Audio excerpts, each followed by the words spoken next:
Welcome to episode 4 of the Muse Life Series, where we meet liberated women who are owning the power to create and choose their own life path. I'm your host, Elle, and I'm a human design and self discovery coach. And today, I want you to meet Choke. Choke is actually more than just a name, it's actually an acronym, and it encapsulates her journey as a person, as an artist. It stands for Creating Her Own Kinetic Energy. Choke is a visionary artist and entrepreneur from Washington, D.C., and her vibrant art weaves together the threads of her Taíno and Mayan heritage. And let me tell you, nothing Choke does is just regular. From my time getting to know her in Bali, her bold spirit shines through in every single thing she does and in every space she steps in. As a 4/6 splenic manifestor in human design, she has a way of igniting the spark of community and to form and engage us all in innovative ways. Honestly, she's been a huge part of my transition here in Bali over the past few months, and I'm so grateful. And the way she infuses her art with the world of tea in her business, Arte Tico, is bigger than her. It's actually about community and uplifting others around the world. So keep watching as she shares her journey of self-discovery, artistic expression, and the magic that comes when you align with your inner vision and your heritage. And if her story resonates with you, I want you to make sure you like, share, and comment. And do not forget to subscribe, okay? The Muse Life, L Undefined, stay with us. And for now, I want you to meet Choke.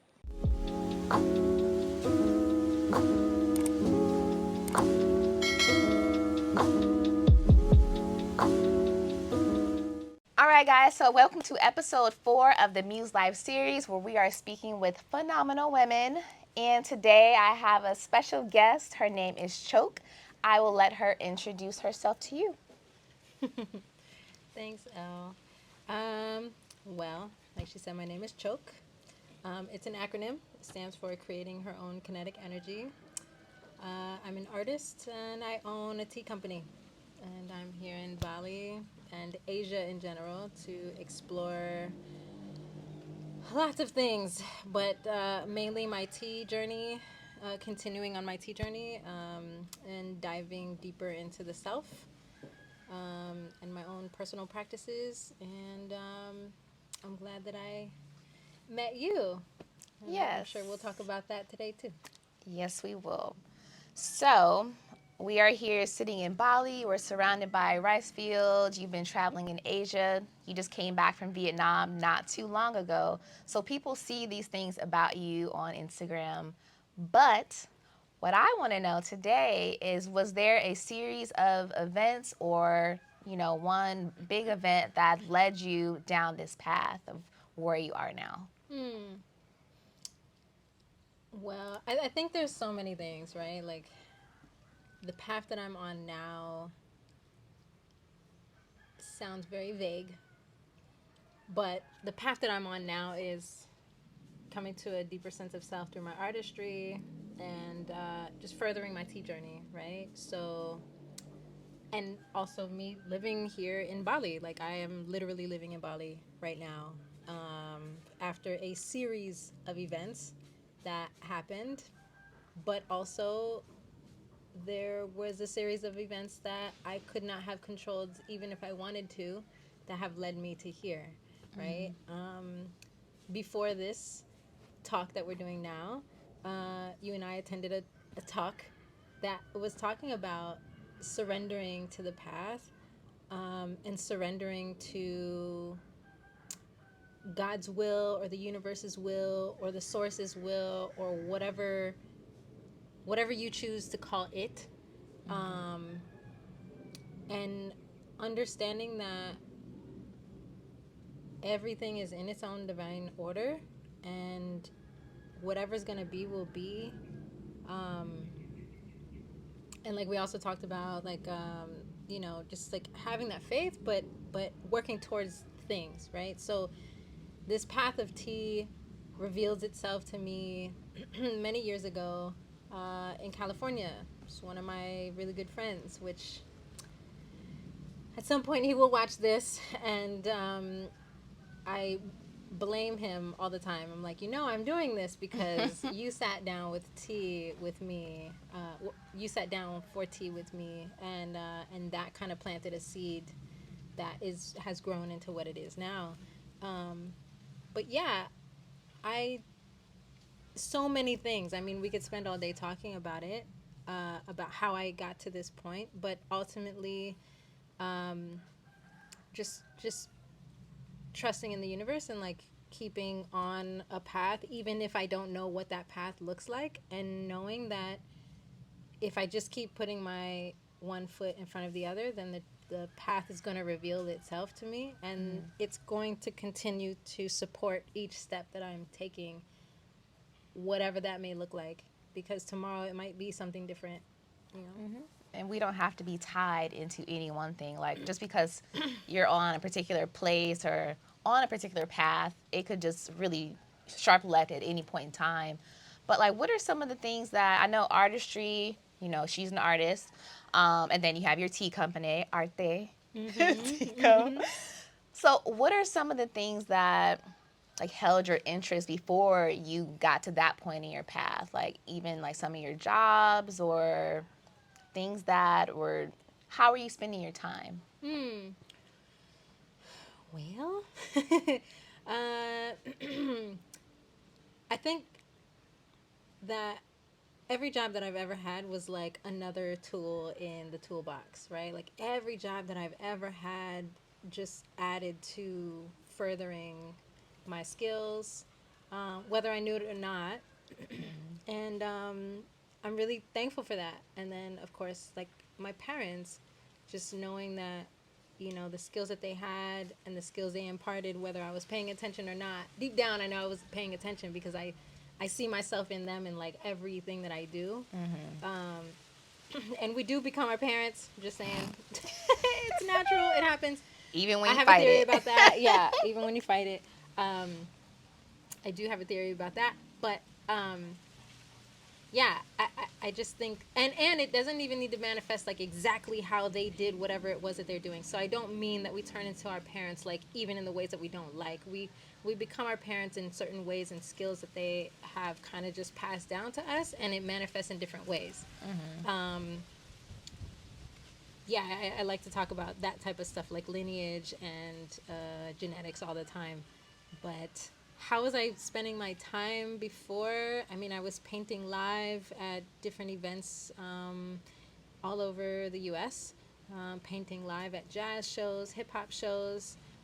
That was my that was what I did when I was a teen. I used to sneak into clubs with a photographer or with a camera and do photography, or I would just sneak in with like all of my art supplies and my easel, and I would just show up at like the 16-year-old kid like in a club on stage with all these, you know, cats that are performing, and no one would question it. Like no one would question They it. weren't like, what are you No, where are you like where's your they parents thought at? they thought that I was just a part of the show. I mean, we were all young though, you know, Mm-hmm. everybody was young. And so yeah, I would just show up and start painting, and then next thing you know, like, you know, that was just my intro. But that was like a deep down way for me to overcome this like social anxiety that I had, because I've always been really internal. Like yes. What? And she's Wait, just now guys, wait. If you exploring it. guys She's knew just now her, learning this. like, I'm really like, wait, what? So Okay. completely shy, like did not know how to do any I of want this to say social interaction. lies, Yeah, but no. it's This wild. is your story. Yeah, This yeah, is yeah, why I'm for here sure. to learn. And I remember going to here's a vivid memory that I have.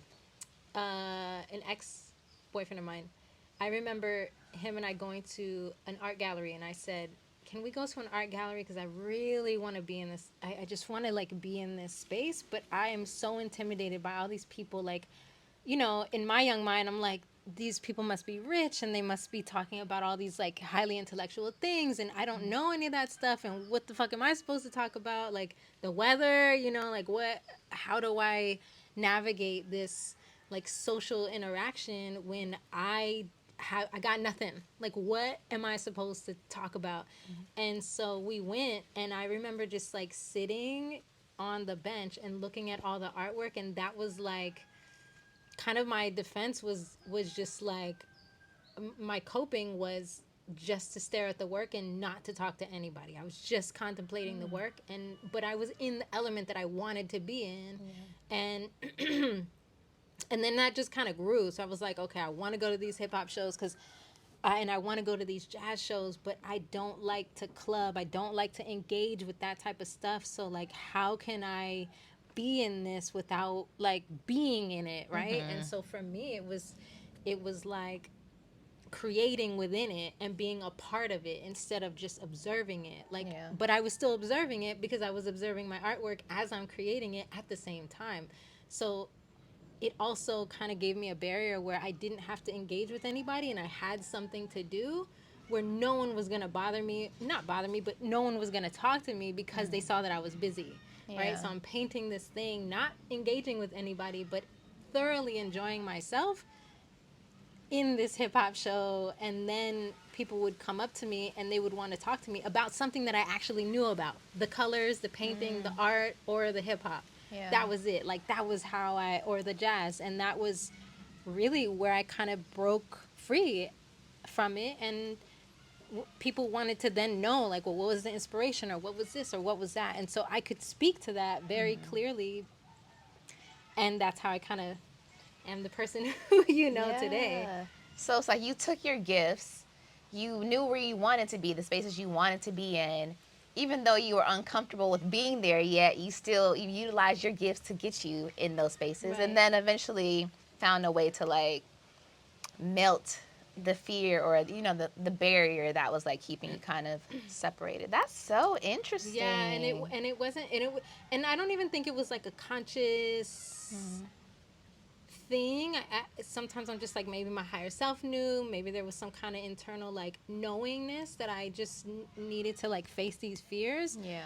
And I just went for it, and I was just like, okay, I'm observing that I'm really nervous right now, but like, cool, like that's what we're here for. We're here, like today when we were talking about when we feel anger or we feel sadness or we feel these things, we're experiencing this human experience. And I choose like a really good friend and I talk about this, like, we raw dog life. Like, we raw dog life. We don't drink, we don't smoke, we don't do anything to suppress like actually feeling life, and all of the things that encompass that. That might be like being afraid of this really big bug that's flying Right. I near us tried to right ignore now. it.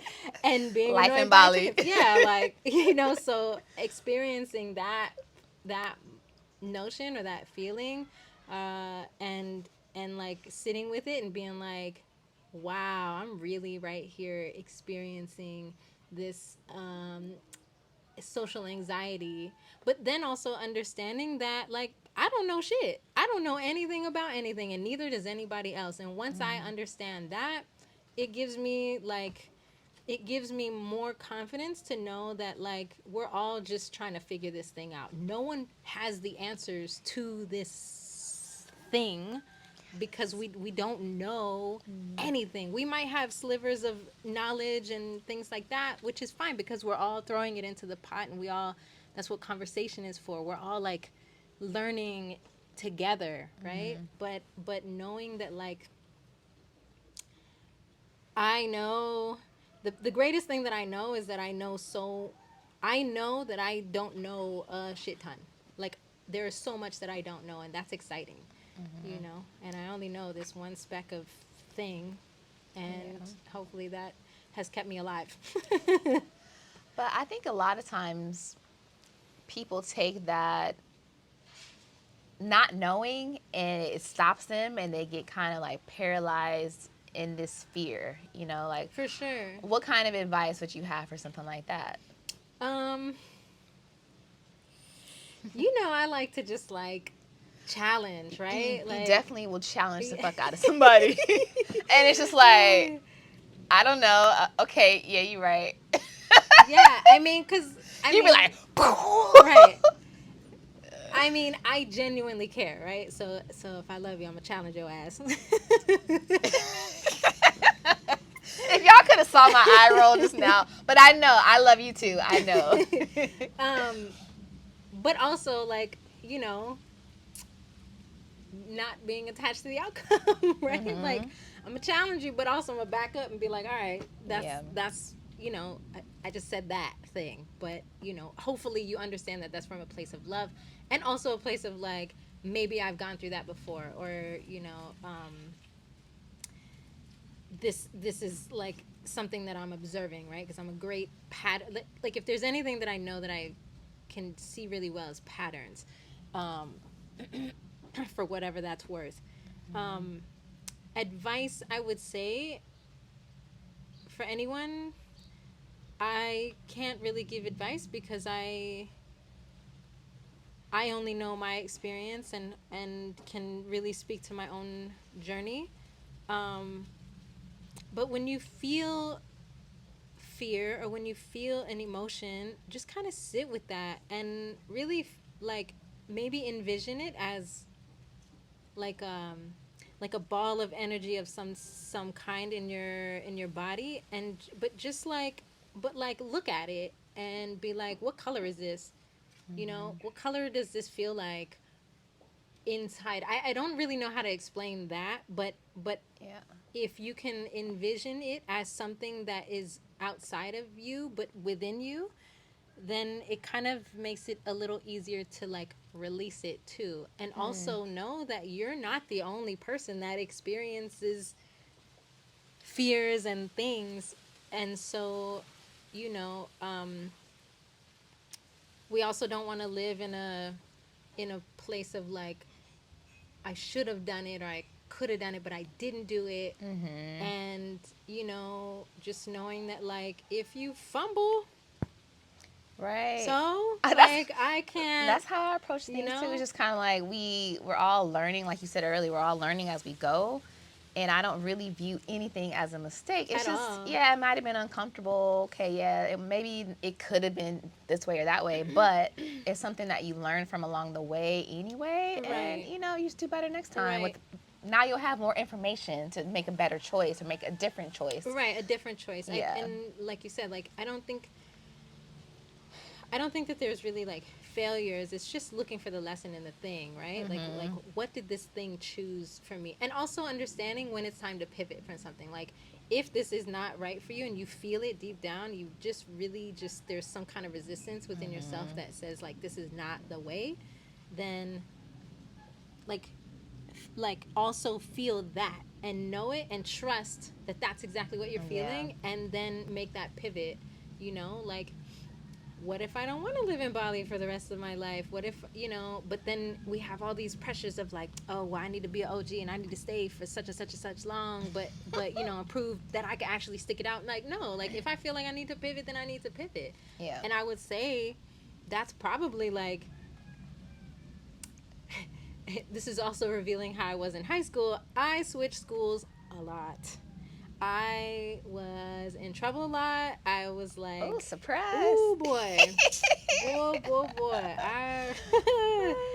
I switched schools a lot. I can't. I don't even remember how many schools I went to.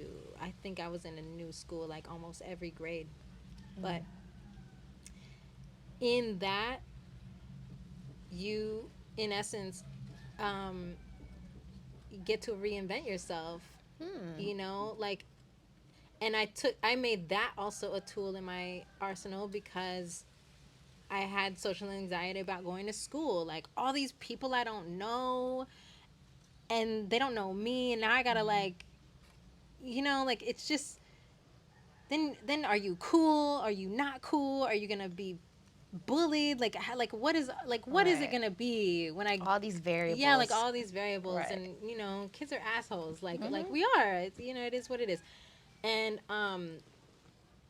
and I hated it. Oh, I hated it so much. But in that though, I was able to walk with this air of like, so what? I'm the new kid. Like I'm Wow. gonna continue being who I am, which is this smart ass motherfucker. Like like I'm just gonna be me, and I'm gonna continue drawing my graffiti and like doing what I do, which was always drawing, and that kind of also got me in trouble, was like drawing on things when I wasn't supposed to be, but then it turned into like me owning my first business, which I can talk about that, like how I took my first loan out from my dad, which Oh, yes. So what was was his first business? so I got my first loan from my dad, which was literally like probably $10. We went to Costco. He bought me two big boxes of the king size candy bars, and I took them to school and I sold them. Okay, young entrepreneur. And so I sold all that candy, and then I What bought. age was this? Oh, I don't even know. I must have been like 11, 12. Wow. And I sold all that candy and I bought puff paint. And I sold and I bought all my acrylic paints and I brought my brushes and I kept doing that and then it turned into me selling other things like bus passes and like So just always a everything. I was hustler always since yeah, since an early age. always selling something and so then with those art supplies then I started designing like hats and I would paint the Tweety bird on the backs of people's jean jackets and Ooh. things like I that used to and love me some Tasmanian devil. yes. So, and for me, it was Pink Panther. Like, I had Pink Panther on everything. I loved Pink Panther. I wore, probably a surprise to you, I wore pink every day, but it was always just like one thing. It was like That's a funny. pink belt or like pink stars on my black Converse or, you And know. now, now you wear black. I mean, not today, but I you mean, I wear always black wore that pretty too. much, so that's funny. I always wore that too, but that Okay. was because I worked in a hair salon. I grew up in hair salons too, so I always had a hair salon job, and we always wore black. And then also, my mother influenced that as well because she only wears black and white, and so, that's it's. I've always been taught that was like she has like this very modern, sleek, kind of New York, like mod type style, and like I've always really loved that contemporary style that she's had, Yeah. and I mean, yeah, she's a New Yorker, so she has this like this swagger about her, and more so these days she wears white, but I definitely took that from her and my uncle who always wore black and white as well. So, like your family, I know you talked about lineage earlier. Your family, they really influence like your art and your style, and what else do they influence? Um, it's like a yes and no, right? I'm acknowledging the things that were passed down to me through my lineage, right? And so like this artistry. So um I I love I love so many things. Um I love to cook. Um I'm really organized like my mother is. Which now in my house now I'm pretty organized. They finally built my closet so I can see things I can actually think and breathe. Um, I I have this deep reverence for my artwork in the way that it comes out of me. It's very intuitive. Um, I attended 1 year of Duke Ellington School for the Arts. Shout outs to Duke Ellington. Anybody Where's went over that? there? DC, right? Right? Yeah, I'm surprised you DC. ain't do more of a Yeah, shout yeah, out. I know how y'all get. yeah. But yeah, so I went there and that really set like a larger foundation in my life. To It showed me that there were people, adults, that were actually pursuing a life of artistry. Like they were pursuing and living a life of just being an artist, and I was like, oh, well, I Yeah. can do this then. Like That's all these people who important. were telling Yeah. me that I just need to get a government job, or if I need to do this, I need to get these types of jobs, when all these people were like living their authentic selves as artists and were unapologetic about it, and that was kind of like the base of that foundation for me. But from the family aspect, I would say I wasn't exactly like super close with all of my family, but being the black sheep, like I'm sure most of us are, the seekers, um, being the black sheep, I always traveled. So I always traveled to see my family and seeing them and going down to Puerto Rico or going down to Texas or going to Detroit or different parts of the country. Really informed like that I need to dive deeper into my own heritage, as in like diving into more of the Mexican side and really understanding the Puerto Rican side and like how deep those roots are, and seeing the artistry that comes out of those two really strong heritages, which with Puerto Rico that's even deeper, right? So you have the Afro Puerto Rican heritage, and the Taíno heritage that is so rich and so beautiful and so colorful. So to see that like it goes beyond the island and out to Africa, like it just is like it's beautiful. Yeah. So to explore that and then to see that it's answering the questions that I have about my own artwork is insane. You know, like if I'm painting a thing and then I step out of the zone after several hours and I observe my own work, and I'm like, wow, what is this? You just painted that. Look at Right. you. Like, okay, now where did this come from? Right? Because this thing is looking really Aztec, or this thing is looking really African, or this thing is looking really whatever, like really tribal looking. Yeah.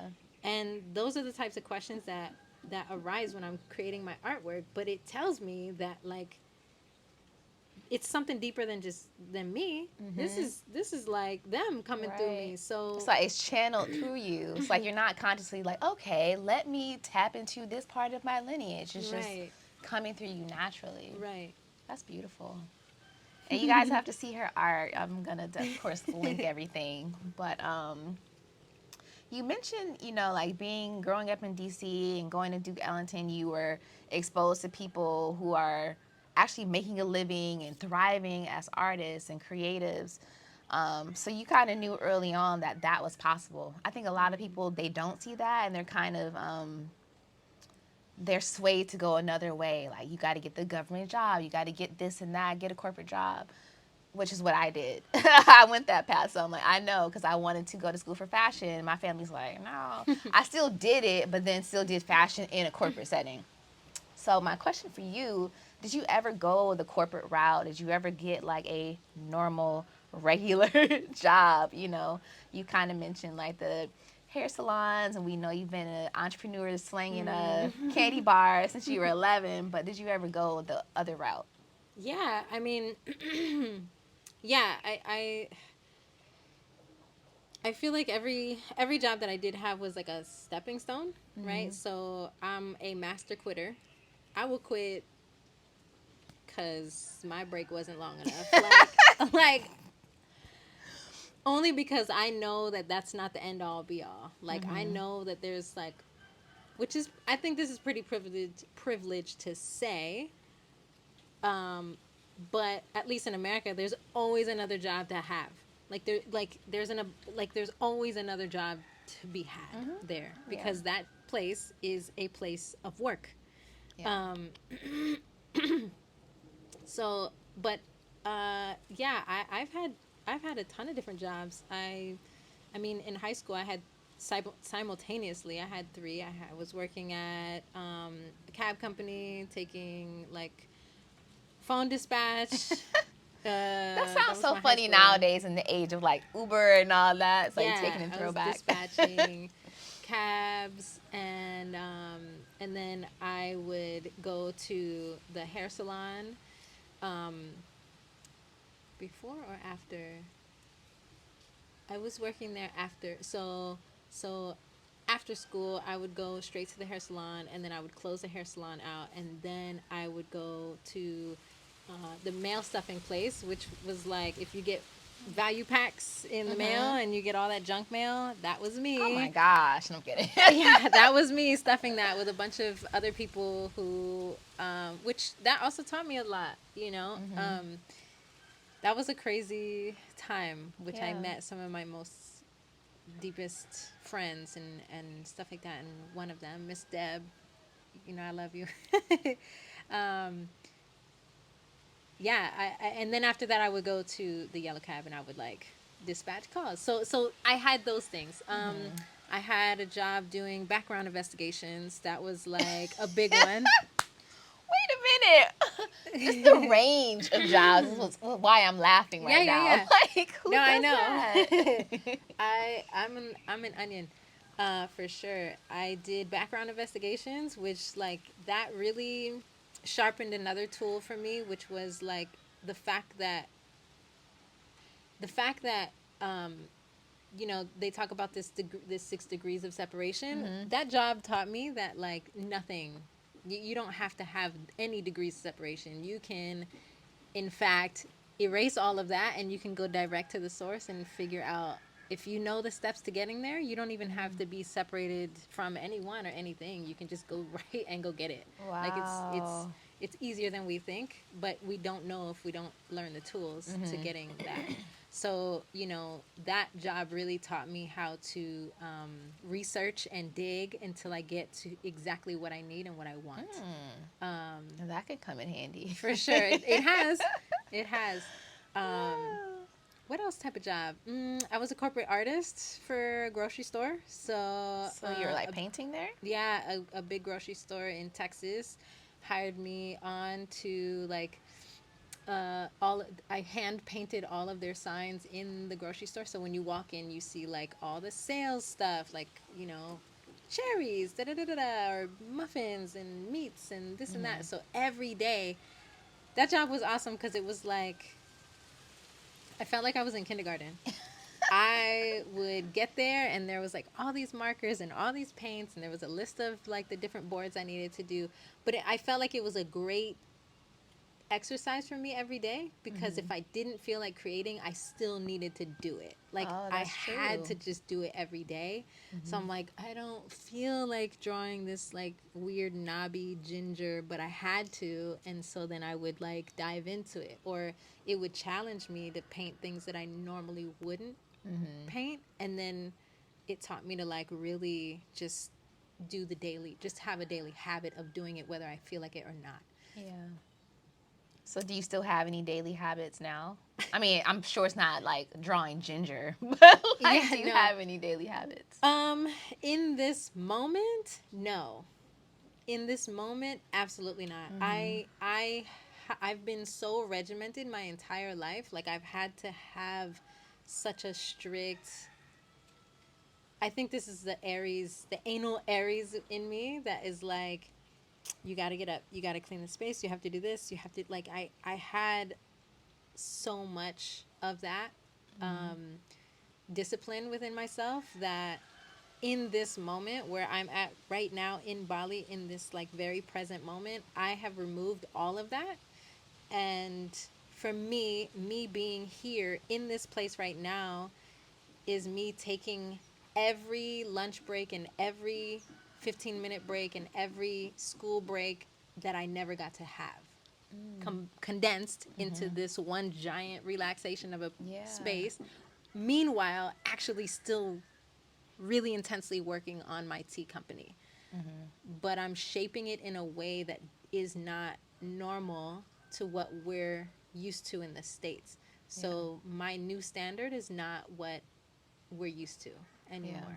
So you do created your own standard Right, of what how which is your really business is going to abstract. be and how your life is going to be. And I don't think everyone needs like these regimented daily habits. I was just asking just 'cause I was Yeah, curious, but yeah. like I think we all need to do what's best for us. And sometimes that changes too. Like for me, I'll have a routine and I'll do that for a couple months and then it's like, all right, I don't want to do that anymore. And then I'll Yeah. switch to something else. So, Yeah. yeah. And it's really important. I would say the thing that I do, um, like I can't live without this though, is veneration. I have to do ancestral veneration every day, even if it looks different with every day, you know, whether it's lighting a candle or writing something down or just acknowledging those who came before me, Yeah. because without them I wouldn't be here. And also I feel like I'm honoring the breaks that they never had either. So I sleep in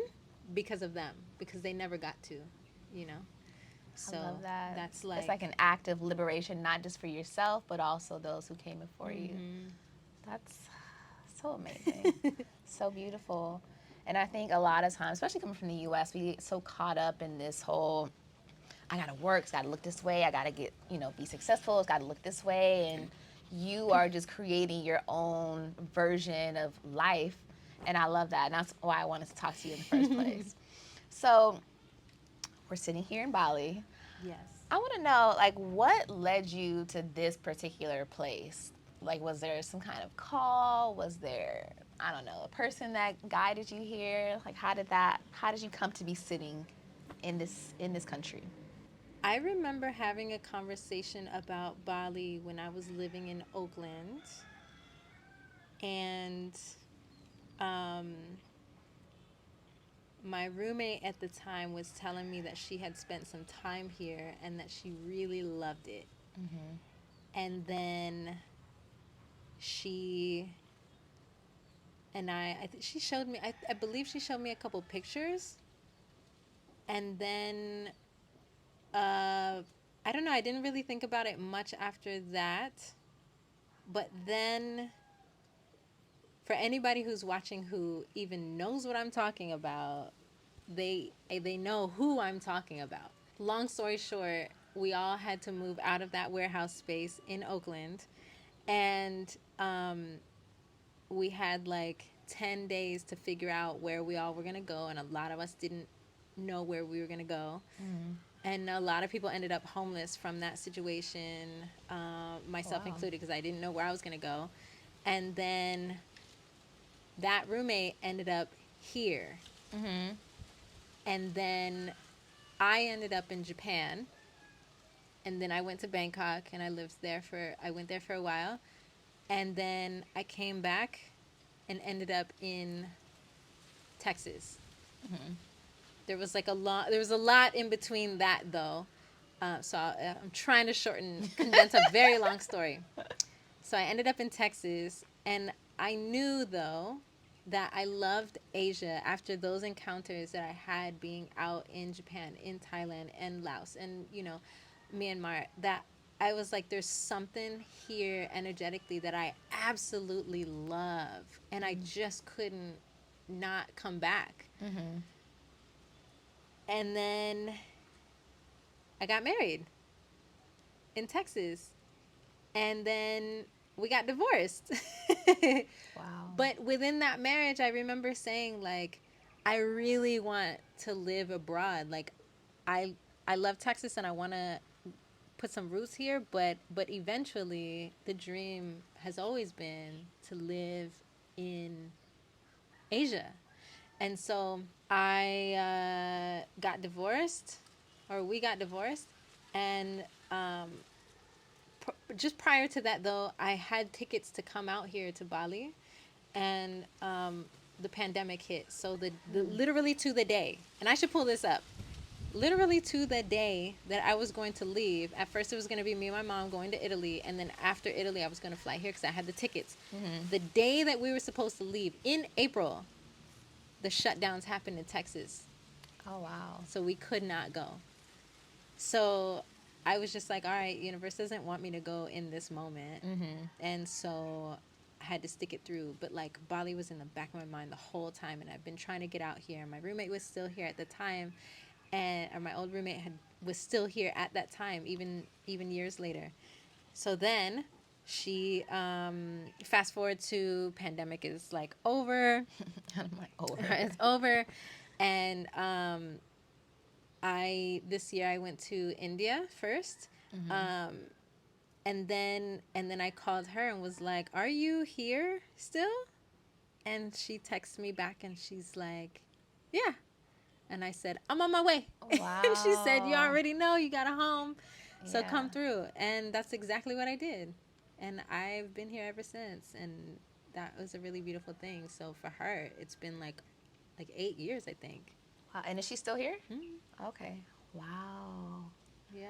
I don't know why for me, the thought of being anywhere for 8 years is like, wow. Yeah. Whoa. Because I'm such a just whatever. Right. But that's amazing. Well, okay, so I was talking about this the other day, right? About how I agree. But I think it's because I love the planet so much and I just want to live all over it. Like, I just want to just like Touch every crack place, a crevice. every Like, I just want to service. be all over it and be Yeah. like and immer. But see, I also feel like in order for me to understand, and I also feel like this is a thing. Like, everybody should send their children abroad, especially if you're American. Everyone should send their children abroad. Let me turn all the way across. When they're done with high school, send your children abroad for at least a year or two. Let them travel, let them see the world, because that's the only way that we can learn how to coexist with each other as Americans over there when all of us are, it's a melting pot. We all need to understand how to coexist with each other. And the only way to do that is to fully immerse and travel and see the cultures that we live with. Um, but on a more personal level, the only way for me to really understand people, understand my own lineage and my own heritage and my own gift as an artist, is to see and immerse myself so deeply with the communities that I travel to see, and also see their creative expressions, like to see the traditional crafts and to see the ancient lineage that they are still practicing to this day is like, that to me is like the real rock stars. Like all the tribes of the world and all of the tribal artwork and all of the traditional ancient ways of being, like medicine, food, clothing, building your own shelter, like anything like that. That to me is like, you get all the respect and all the salutes because you're holding it down for Yeah. us. To me, that is like roots, like that's like the foundation of us, And and not it's letting important. technology wipe away like all of their Right. practices, Yeah. ancient practices. And it's really important to um, preserve that and to yeah, and to support it. I mean, that's what I do with Arte anyway, with my tea company and any other company I've ever had. Is just, I find it really important, but also it's a deep, deep love of mine. And like I said, just like I have a deep reverence for that type of life. So for me, living around the world, you know, sometimes I feel like, is it a non-committal thing for me or what is it? But I just want to see and live all over the world because I love our planet so much. Yeah. Do you ever think you will move back to the U.S.? Yeah, like I feel like yes, I do, because there are things that I feel like I need to do there. Like when I left California, it was really hard. But my sound bowl meditation teacher, who I learned how to facilitate from, he was like, "Look, you're leaving California, but don't be afraid, because what you have learned from me and what you've gained from being here in Cali is like a gospel that you need to spread, right? People need this." Yeah. And he was right, because when I got to California, nobody was doing sound bowl meditation. Like nobody was even doing that, Yeah. at least that I was aware of. And so I started hosting and doing all these things within my warehouse space or my home. So any space that I've ever had, I've always had people come over to do sound bowls, any kind of silent meditation or yoga or whatever, or just sitting down for tea. Yeah. Community conversations that I love so much. Those types of things have always been cultivated in a space because of what I learned from him in that space, but also from all of the experiences that I had prior, traveling the world, living in different places, and just like picking up little tools from my arsenal. Yeah. Hence the name Choke Arsenal. All right. And You know? you're so like multi talented, like you said, like you're picking up all these different tools and putting them not just into your business, but just in the way that you interact with people and the way you build community. Like, it's not just, oh, we're going to be with Choke and we're about to turn up. There's no turn up. We're going to have our own type of turn up. Right. So you're really great at like building community and making those connections. How do you do that? Like, that was the funny thing about you saying that, you experienced social anxiety, as you were growing up. And now for me to know you and you're like this community builder, you're very social. Anywhere we go, she's always got to talk to every single person. So like, how do you, I guess, I don't even want to say how do we get there, but like when you're in a space like Bali, it's a whole new country. Like, how do you go about building a community that is so supportive? And I don't even know if that's something you can answer, but I'm going to just put it out there. Yeah, so I would say I do it because it was something that I needed when I was younger. right? Like when I was younger, I experienced homelessness, like when I was really young. And I have experienced homelessness a couple times, like more than a few times. Um, and in those moments, there were things that I needed and I didn't have, but then I got, Got right? it. And so it's almost like a pay it forward thing, too. So I made friends with like Lucky, the bus driver, Dash Bus, from DC. And Edward also was another bus driver. And like these dudes, like I was just this like punk ass little Puerto Rican chick, big and bad and like attitude. What the fuck you looking at? Type like, don't be messing with me. I'm gonna give you all this attitude if you even look my way. But they were just like chill, and I would get on the bus and I would sit on the front of the bus and be like, I don't want to go to school today. And they were like, then fucking don't. And the thing was like, they would say that, but I'm like, you know what? I am going to go today, but tomorrow I'm going to really think about that because it is my choice. And they weren't like encouraging me to do this, but I was able to make the decision to be like, you know what? I'm going to go and explore the city today. And that's just what I would do. Like, I remember taking the bus all the way up to New York City, take the Chinatown bus. So the Chinatown bus ran from Chinatown, DC to Chinatown, New York City. And it was like $20 back then. And I would just go for the day. But like, I would make friends on the bus just being like, oh, you skipping too? Where you going to? Or whatever. Um, but creating that and like being out in the streets and always like meeting elders or meeting strangers on the bus where like in 5 minutes we will have exchanged our entire life stories up to that point. And that was really special. And to have that type of community just like always looking out for me. There was always like this one older lady on the bus that I remember. I never actually met her. I was always looking at the back of her head because she was always on the bus and I was always sitting in my spot on the bus. Um, but I never met her. But I felt this like insane connection with this lady. So did you never even I talk to never her? even talked to Oh her. wow. And I felt like she was like a mom. Like she like no, like if something were to happen to me on the bus, she would fuck anybody up. Like she would go to bat for me even though she didn't know me, but I knew that she knew that I was on the bus. I know that she knew. And I was always looking at her. And then one day I acknowledged her and she knew everything about me and I was like, how the fuck how do you even She know? like, cause your loud ass be on the bus, and I know. She was a counselor at the school and I didn't know that. So she kind of was Oh. like a guardian angel kind of looking over me, but like Yeah. never really, you know, she kind of held space, but I felt that space holding energy from her. I was like, yo, this lady's got my back, even though I've never seen her. Like I don't even know where she comes from, Wow. whatever.